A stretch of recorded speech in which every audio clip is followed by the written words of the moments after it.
Caixa d'água comum.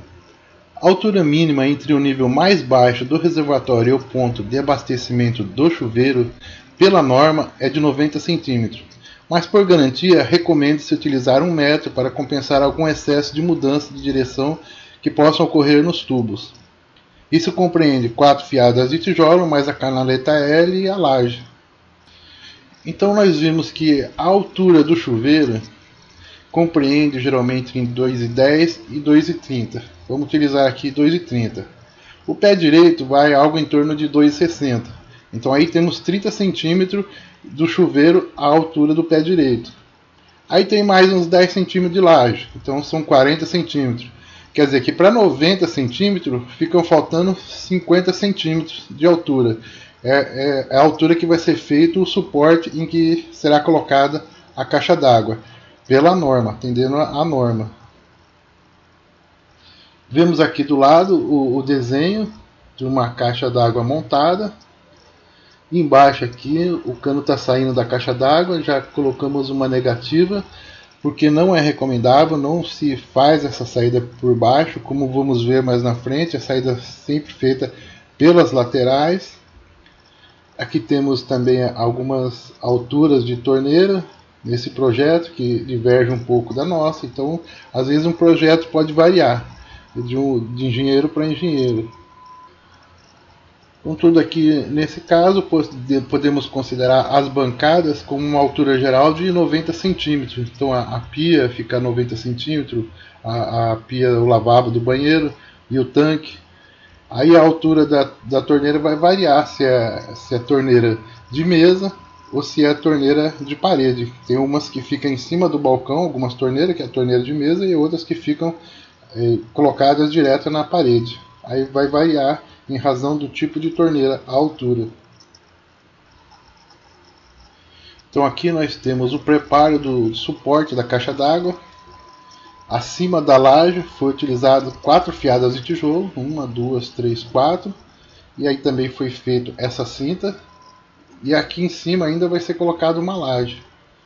Então vai dar aqui mais ou menos quase 60 centímetros, ou mais de 60 centímetros de altura. O interessante é que essa aqui é uns apartamentos que foram feitos pelo Minha Casa Minha Vida. E apesar de toda essa altura, teve ainda um engenheiro que disse que estava baixa a caixa d'água. Por isso que é importante sempre conhecer as normas, porque na hora que for exigido, nós sabemos o que é certo e o que é errado, o que pode ser exigido ou não. E vale lembrar que essa aqui é a altura acima da laje. Então aqui nós temos 50, 60 centímetros, ainda abaixo da laje tem mais 40 centímetros. E vale lembrar que essa aqui é a altura acima da laje. Então aqui nós temos 1 metro de altura, mais uns 10 centímetros da laje, dá 1,10 m. E abaixo ainda existem 40 centímetros, que seriam uns 10 centímetros da laje, mais ou menos, 12 centímetros da laje, mais a altura do chuveiro até o teto. No total aqui daria algo em torno de 1,60 m, 1,70 m acima do chuveiro, quando a norma exige que seja 90 centímetros. Bom, então agora nós vamos conhecer as conexões da caixa d'água, como fazer a sua instalação. Vemos aqui do lado direito que existe o ladrão, é o extravasor, né, popularmente conhecido como ladrão. Temos o adaptador, em todas essas entradas e saídas existe um adaptador, que é conhecido como flange. Temos o registro de saída. Esse aqui é para a limpeza da caixa d'água. Do outro lado nós temos o registro para saída para dentro do prédio. Em cima nós temos a entrada. Então existe uma boia, um registro, uma torneira boia, um registro de entrada também, que às vezes é preciso fazer alguma manutenção. E aqui em cima nós temos algumas medidas que são mais usuais. Então a boia, a entrada costuma ser de 20 mm, com flange e anel para a caixa d'água. quer dizer, 20 milímetros, mas a saída é de 1,6. Por quê? Porque a boia ela é roscável. Ela, ela tem aquela rosca e vai rodando ali, coloca aquela fita que nós já vimos, aquela fita de Ferlon, e aí é enroscada a boia ali. O ladrão são utilizados tubos geralmente de 32 milímetros, com flanges e anel para a caixa d'água. A saída é de 32 milímetros por 1,25 polegadas. Esse 1,25 polegadas é porque ele é roscável. Esse flange são duas peças, uma que vai do lado de dentro, outra que vai do lado de fora. Aí existe uma borracha de vedação e aí coloca a borracha no meio e sobre uma pressão se rosqueia essas borrachas. Temos depois o tubo de limpeza, que é de 32 milímetros, com flange, anel, é 32 milímetros também, com a saída de 1,25 polegadas. A distribuição, que vai para dentro do prédio, são tubos de 40 milímetros. Isso aí é quando a descarga é feita com caixa d'água acoplada. Ou se for naquela caixa, naquela outra descarga com válvula de pressão, então a caixa já tem que ter pelo menos uma altura maior, que como nós vimos ali atrás, né? Mas aqui nesse caso é usado mesmo para caixa acoplada, para o vaso com caixa acoplada. Então as flanges, o anel, a caixa d'água. A caixa d'água são 40 milímetros e a saída é de 1 polegada por 9,16. E essa 1 polegada de 9,16 refere-se ao flange. Bom, então aqui nós temos algumas medidas de acordo com o modelo de descarga utilizado. Temos aqui a medida para a bacia acoplada e para a descarga de pressão. A entrada vai ser sempre 20 milímetros, porque de repente a altura, às vezes a caixa está muito alta e exige uma pressão maior da água para chegar até lá em cima. Então na descarga acoplada, o ladrão é de 25 milímetros, a saída de 32 milímetros, a saída que vai alimentar o prédio, a limpeza também 32 milímetros. Veja que existe uma economia maior no encanamento da caixa acoplada, quando analisamos em relação à descarga de pressão, cuja o ladrão é a mesma coisa, 25 milímetros, a saída é 50 milímetros, olha só, a saída aqui foi de 32 para 50 milímetros. E a limpeza também ficou 32 milímetros, a saída da limpeza. Então aqui houve alteração só com relação à saída, conforme o tipo de descarga. O extravasor ladrão deve ter sempre uma medida a mais do que a entrada. Então vamos ver aqui na caixa acoplada, tanto na caixa acoplada como na de pressão, a entrada foi de 20 milímetros. E o extravasor ou ladrão ficou em 25 milímetros. Olha só, a entrada 20 e o extravasor 25 milímetros. Sempre uma medida maior, porque às vezes a água entra com muita pressão e na saída não tem toda essa pressão para liberar o fluxo da água. Então utiliza-se uma bitola maior do tubo na saída para poder dar conta dessa entrada excessiva com essa pressão, né? Instalação da caixa d'água. Insumos utilizados. Algumas empresas disponibilizam o kit de instalação de caixa d'água, que vem com 3 registros, entrada, saída, limpeza, um T e um joelho, para conexão extravasor, limpeza, 4 flanges ou adaptador, entrada, saída, limpeza, extravasor, veda rosca, cuide das medidas. Bom, aqui do lado nós temos então esse kit de instalação de caixa d'água. Veja que nós temos 3 registros, né? E, um registro é para entrada, no caso 20 milímetros, né, geralmente. O registro de saída, e aí vai variar, 32 na caixa acoplada. Se for o outro sistema de válvula, aí vai aumentar 40, 50, vai depender. E tem ainda o registro para limpeza. No caso, temos utilizado ali nas duas medidas de 32 milímetros, né? Só inverti a ordem aqui na hora de mostrar. Temos o flange, esse aqui é o flange. Ele é feita a conexão na caixa d'água. Aqui nesse kit veio 1, 2, 3, 4 flanges. Veja que nós temos aqui no desenho 4 entradas, então são 4 flanges. Aí temos um T, o T é utilizado aqui na limpeza com o extravasor, o ladrão. E também vem uma curva, que é utilizada aqui na saída do extravasor, que é ligada à saída de limpeza.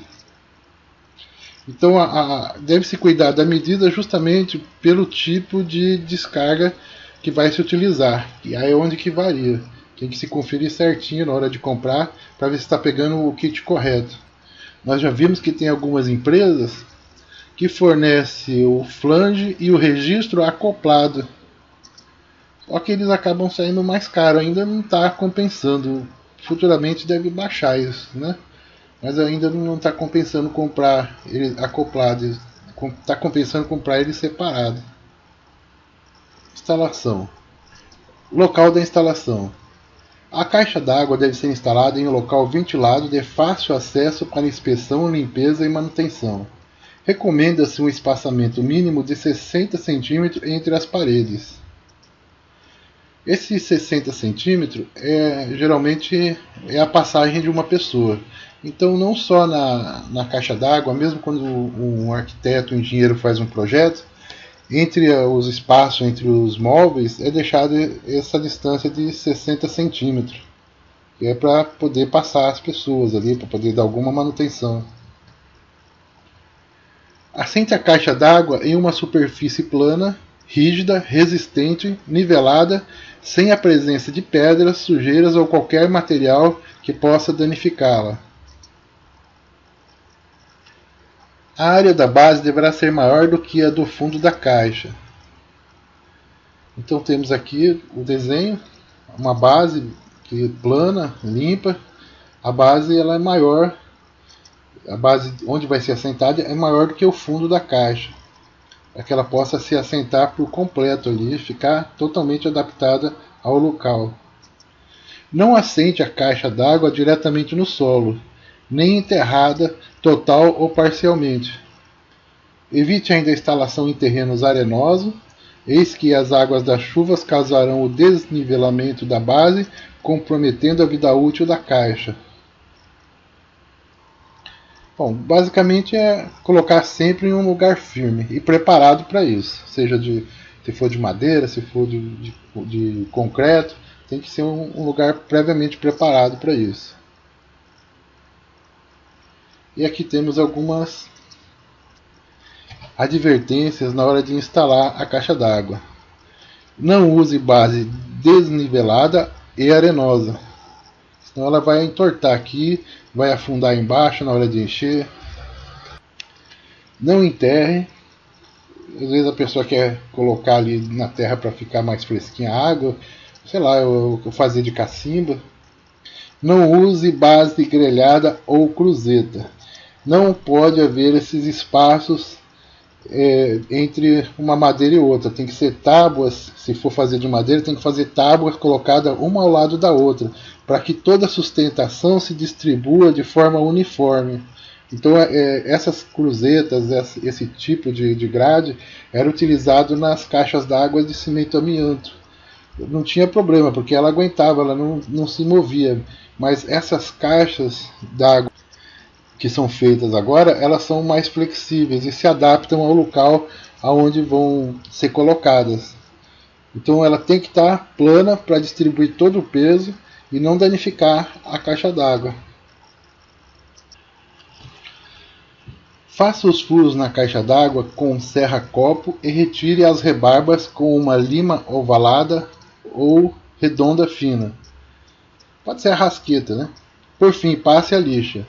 Utilize o gabarito, a arruela de papel que acompanha os flanges para marcar o local do furo e faça um furo guia para a broca não escorregar durante a operação. Então vem essa guia, esse gabarito de papel, aí nós fazemos o risco, fazemos um risco central uma marcação central para que a serra-copo já entre ali no local certo e faça tudo correto ali, já faça o furo prontinho, né? A borda dos furos deve ficar a no mínimo 3 centímetros das extremidades, tanto em cima quanto embaixo. Nunca fura nas laterais ou embaixo. Bom, aqui nós temos então o desenho. Geralmente o local que vai ser furado, as caixas d'água já vêm com uma parte mais lisa, mais uniforme ali, mais plana, local onde vai ser furado. Aí o correto é utilizar a furadeira para que o furo saia uniforme. Embaixo não se pode furar, nós vimos agora há pouco falando no desenho que nós vimos atrás, não se fura nessas laterais e nem embaixo. E também não se fura fora do local onde existe a marcação. Às vezes quer fazer um furo mais no meio, não, tem um lugar certo que já vem marcado pelo fabricante onde deve se furar. Aquela parte já tem uma resistência maior para aguentar a pressão dos tubos, para que tudo corra bem, certo? Instale os flanges, adaptadores e registros. Então aqui nós temos já o desenho de umas caixas d'água. Antes de fazer as ligações, elas são montadas, os flanges são colocados. Olha só, aqui tem as marcações onde podem ser feitos, foi colocado corretamente, foi instalado a chave boia, está prontinho para poder começar a fazer a instalação externa dos tubos nas caixas d'água. Faça as ligações do extravasor, limpeza, entrada e saída. Tire todas as medidas necessárias antes de cortar o cano. Procure manter o alinhamento, evitando que os canos formem ângulos de elevação ou rebaixamento, que em contato com o chão ou paredes pressionam as tubulações, danificando-as. Corte os canos, retire as rebarbas e passe a lixa para tirar o verniz do tubo, tanto na parte interna quanto na parte externa, macho e fêmea. E do mesmo modo passe o adesivo para PVC. Instale a chave boia utilizando a fita veda-rosca. Fure a tampa da caixa para a colocação dos parafusos, fixadores e tampa, a fim de evitar que ventos, aves removam a tampa e contamine a água ou ainda prolifere a dengue. Bom, nós vimos ali então que inicialmente a caixa foi montada, né? Foi colocado o registro, as saídas, os flanges, e aí depois, posteriormente, que é feito então a colocação dos tubos. Esses tubos não devem ficar soltos ali, tem que ficar em uma pressão firme. Nesse caso aqui não foi utilizada as presilhas, mas o encanador ele deixou com que tudo ficasse bem apoiado no chão. Aqui sobe pela base, é concretada, está tudo firme. E nesta foto as caixas não respeitaram o espaço de 60 centímetros. Pode observar aqui que aqui, por exemplo, tem 60, pode ter os 60 centímetros, mas aqui já não tem, então dificulta a entrada. Mas ela foi feita em um percurso que não é linear. Elas foram dispostas em zigue-zague. Pode ver aqui que ela está em zigue-zague. Olha só, faz um zigue-zague. Isso foi feito intencionalmente, para que seja possível andar pelos lados e parte entre as caixas, para dar a manutenção. Todo o local ficou acessível. Então, quem for dar uma manutenção, entra por aqui. Aqui entre as caixas existe um espaço. Aí aqui ele tem um espaço pequeno, mas do lado de cá já tem um espaço maior. Ele consegue andar em zigue-zague aqui. Como não houve um espaço ideal aqui para se colocar 60 centímetros de cada lado, então as caixas foram colocadas em zigue-zague para permitir a manutenção. Aqui são 4 caixas d'água em zigue-zague. Aqui estão olhadas de cima, né? Veja que ela está em zigue-zague, a tubulação apoiada no chão. Aqui dá para ver melhor o outro lado. Nós vimos um lado, agora estamos vendo o outro, ver que realmente dá para fazer a manutenção, que dá para transitar no meio de todo esse encanamento aqui. Observe que aqui foi utilizado um extravasor coletivo. Então nós temos aqui nessa caixa, dá para ver a saída do extravasor e aqui a saída coletiva que vai para um cano do outro lado, uma saída do outro lado da parede. Bom, então nós vimos aqui que o ladrão junta a água de todas as caixas e manda para fora. Quando dá problema, é muito raro dar um problema em mais de uma caixa ao mesmo tempo, exceto quando vem o recalque da água da rua, que nós vamos falar adiante. Então esse cano do ladrão, do extravasor, ele sai e vai para fora do prédio. Vamos ver. Olha aqui onde ele está. Isso aqui pode parecer que feio, pode parecer que fica feio. Só que o que aconteceu nesse caso aí foi que deu um problema numa boia e só descobriram que existia esse cano quando começou a cair água na cabeça das pessoas. Então é importante que esse extravasor ele dê a saída para um lugar que todo mundo veja. Não adianta querer esconder, mandar pelo mesmo sistema de saídas das águas fluviais, ou fazer um cano por dentro das paredes para ir para o jardim, porque se der algum problema na boia, que geralmente dá, com o tempo sempre dá um problema, ninguém fica sabendo, e aí só descobre quando chega a conta d'água com aquela monstruosidade de consumo que a pessoa não teve. Então nesse caso aqui, a pessoa que comprou o apartamento, ela reclamou muito, né? Reclamou muito que a água estava caindo na cabeça ou estava caindo na área.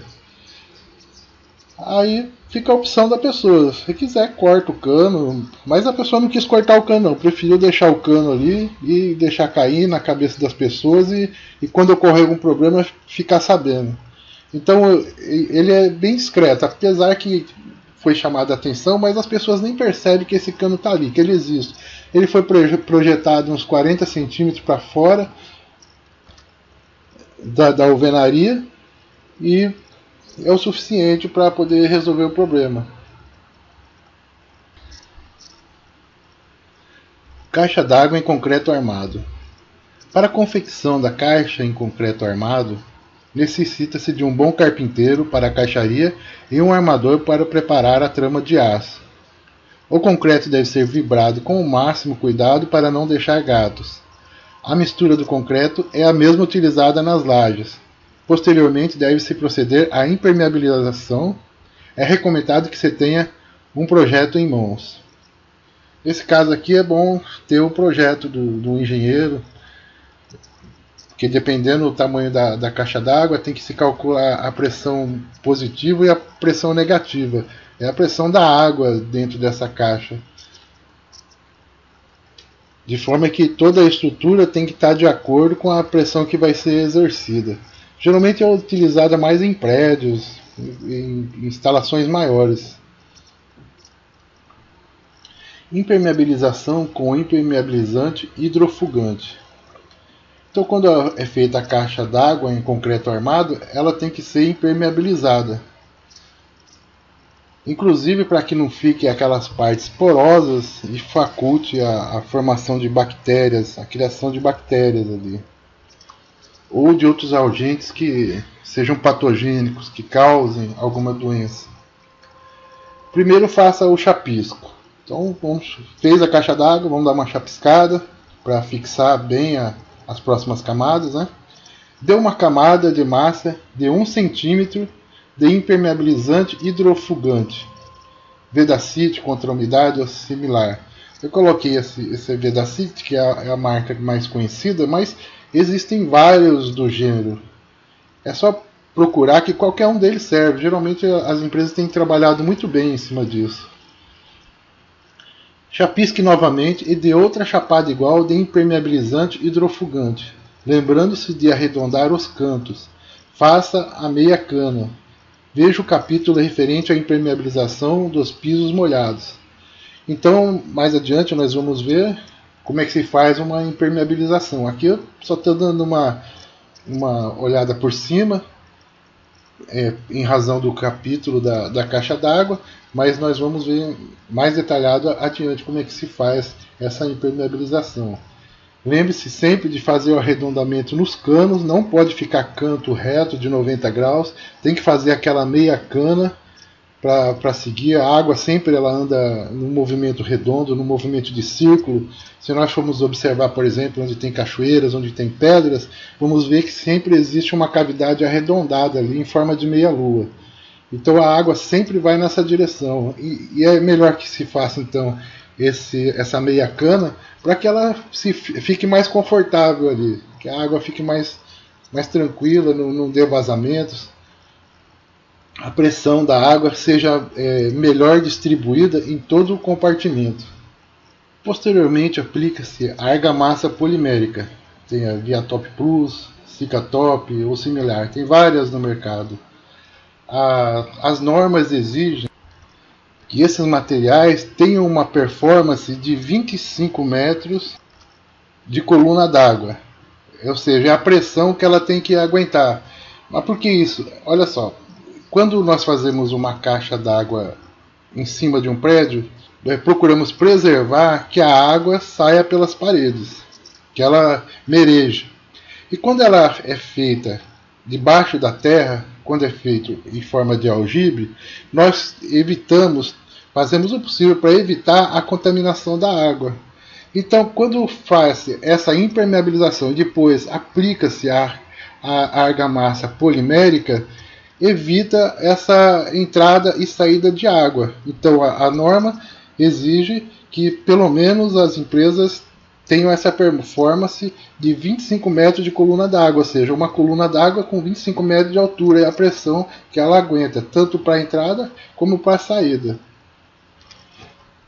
Então aqui no manual nós fazemos a aplicação, a fórmula básica da aplicação, que é pisos e laje, que é um tipo de um piso de uma laje, essa caixa d'água. Vai cimento, uma lata de cimento, impermeabilizante hidrofugante, 1 kg ou 1 litro, conforme seja, e mais 3 latas de areia. E aqui nós temos então um material que depois vai ser pincelado nessas caixas d'água. E nós vamos ver isso mais adiante depois, novamente. Manta asfáltica aluminada. Trata-se de manta asfáltica autoprotegida com folha de alumínio estruturada com uma armadura central de filme de polietileno, que tem a finalidade principal de impermeabilização e reflexão da luz para evitar aquecimento. Utilizada nas calhas de concreto, caixas d'água, juntas, principalmente nas lajes e telhado. A instalação segue o mesmo procedimento da manta asfáltica comum, constante no capítulo referente. Então, voltando aqui nas imagens, nós vemos que a parte de baixo ela está com essa manta asfáltica aluminada. Veja que já até caiu água aqui e ela não deixa passar para baixo nos apartamentos.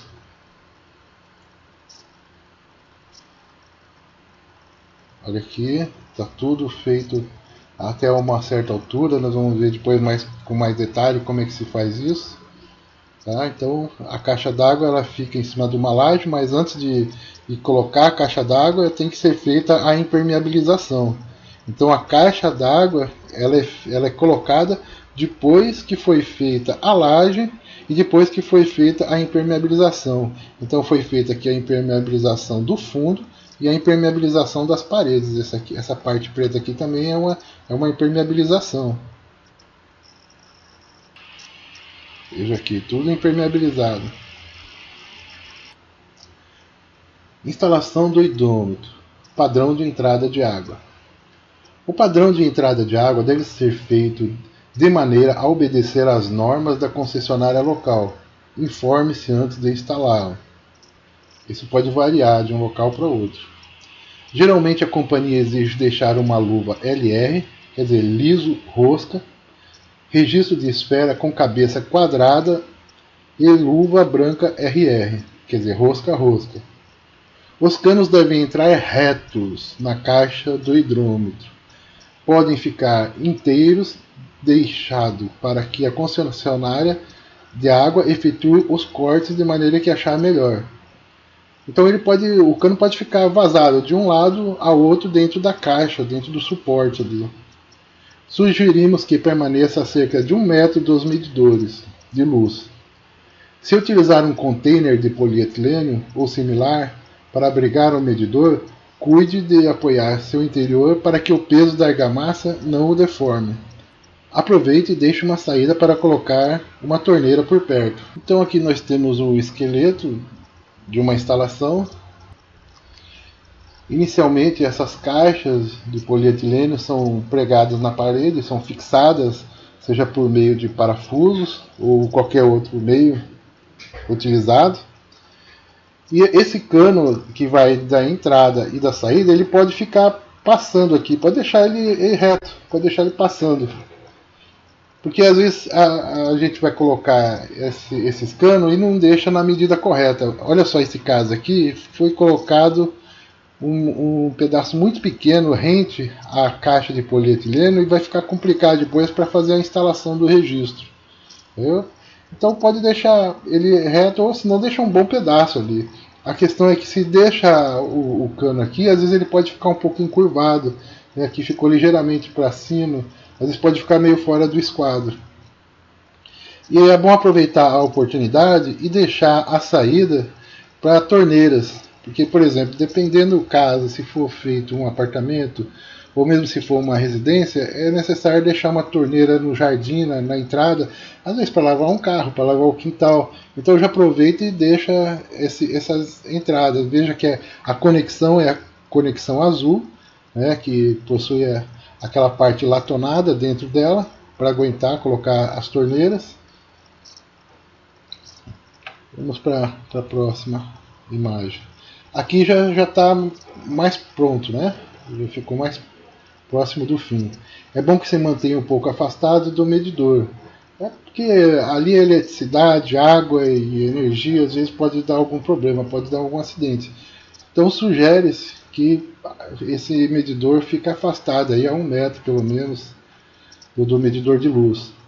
Quando for feita as caixas, é bom colocar um apoio que foi colocado uns pedaços de madeira para que a pressão da argamassa não deforme a caixa e depois na hora de encaixar a tampa ela não entra direito ali.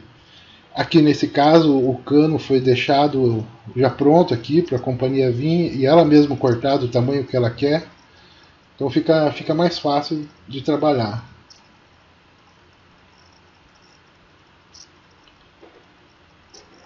Então aqui é o que geralmente algumas companhias exigem. Tem companhia que já traz tudo, outras já exigem que se deixe algum material para fazer as instalações. Então temos aqui as conexões LR, conexões RR, e aqui temos o registro com cabeça quadrada.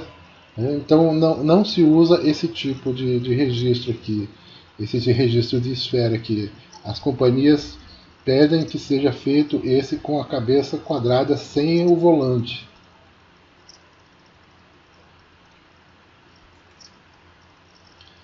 Aqui temos um registro, todo mundo conhece um registro, né? Mas aqui temos um fora do lugar. Aqui, como a companhia espera que seja colocado o registro, então aquele kit que nós vimos há pouco já foi colocado. Aqui já tem a entrada do registro colocado pela companhia. Essa foto foi tirada um pouquinho antes do pessoal da companhia de água instalar todo o registro, né? E aqui ele depois de pronto. Veja que o espaço é muito pequeno, então é melhor deixar que eles façam o trabalho para não dar problema, não sobrar depois. O pessoal vem, vai embora, não faz a instalação. Então deixa o cano inteiro lá, eles cortam no pedaço que eles querem, fazem as instalações. Se eles errarem, eles se viram depois, né? Eles que deram causa ao erro. Ramal predial, entrada de água. Essa atividade compreende os serviços necessários para a instalação do ramal predial, que vem desde o padrão e segue até a caixa d'água das unidades habitacionais. A tubulação de entrada de água que sai do padrão e vai até a casa deverá ficar perfeitamente aterrada, no mínimo 35 centímetros de profundidade, conforme a tabela. Então nós temos aqui uma tabela utilizada para várias situações. Então temos aqui interior de lote, 30 centímetros, onde não tem nenhuma movimentação por cima. Onde tem o passeio, nas calçadas, 60 centímetros. Tráfego de veículos leves, 80 centímetros. Tráfego pesado, 1,20 m. Ferrovia, 1,50 m. Então, conforme o peso que tiver em cima do local, exige-se uma profundidade. Toda a tubulação de água da casa será executada com tubos de PVC soldável 20 mm. Esses 20 mm é quando se exige uma maior pressão, né? Que às vezes tem que levar muito alta, então o tubo de 20 mm ele produz uma pressão maior para levar até um ponto mais alto. Geralmente a conexão da rua que vem da ligação já é de 20 mm mesmo. As pontas das canalizações dos trechos executados em primeiro lugar deverão ser devidamente protegidas contra a entrada de detritos e corpos estranhos, até que seja executada a junção com os trechos complementares. Então, à medida que vai fazendo o trecho, para não ficar aquele tubo desprotegido, é bom colocar alguma proteção nele, né? Como nós já... Isso em toda tubulação em que vai ter emenda, se for dar um tempo para fazer alguma emenda, aquele cano não pode ficar aberto, tem que ficar protegido. Seja da passagem de uma laje para outra, seja às vezes no caso que foi feita a instalação, ainda não vai instalar a torneira, então coloca aqueles bujãozinho conhecido como plug enroscável para proteger as instalações. Então não colocou a torneira, deixa o plug enroscável ali para proteger até que seja a hora de colocar essas torneiras ou os equipamentos, enfim. Use curvas de 90 graus, não cotovelos, joelhos. No ramal predial, caminho do medidor até a caixa d'água. Então nós já vimos, o ramal predial é a que vai da entrada até a caixa d'água. Então nós não usamos o joelho. Aqui temos uma figura, só para lembrar, o joelho ele tem um 90 graus aqui bem acentuado e a curva ele já é mais maneiro. Então as instalações de entrada, para que não se perca a pressão na subida para a caixa d'água, utilizam-se as curvas. Então, no lugar do joelho de 90 graus, utiliza-se a curva de 90 graus. Então, aqui nós temos mais umas fotos do que não se deve fazer. Os tubos deveriam ter sido enterrados a 35 centímetros de profundidade e não andar pelo muro. Olha só, foi feita uma gambiarra aqui que tirou até a estrutura do muro para passar os canos para distribuição naquelas caixas que nós acabamos de ver. E mais uma foto para aprender não se faz. Aprender o que não se faz. O interessante é que toda vez que vejo o mestre responsável por isso, ele está procurando serviço. Está precisando de um mestre? Aqui, visto de perfil. Olha só.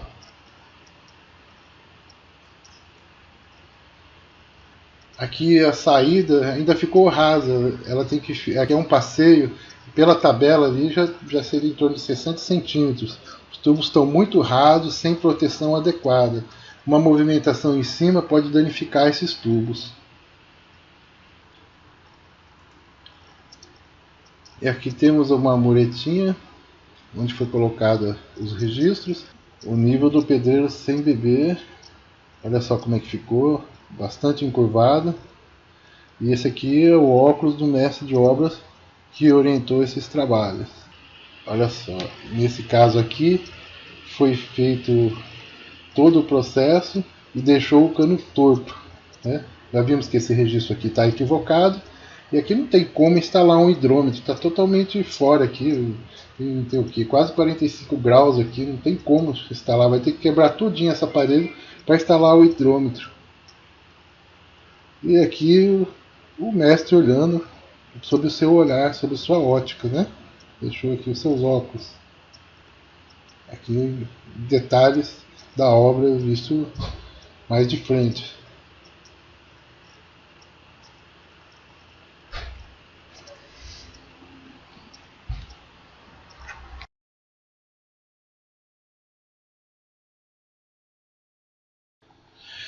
Bom, então vamos ficando por aqui e até a próxima aula.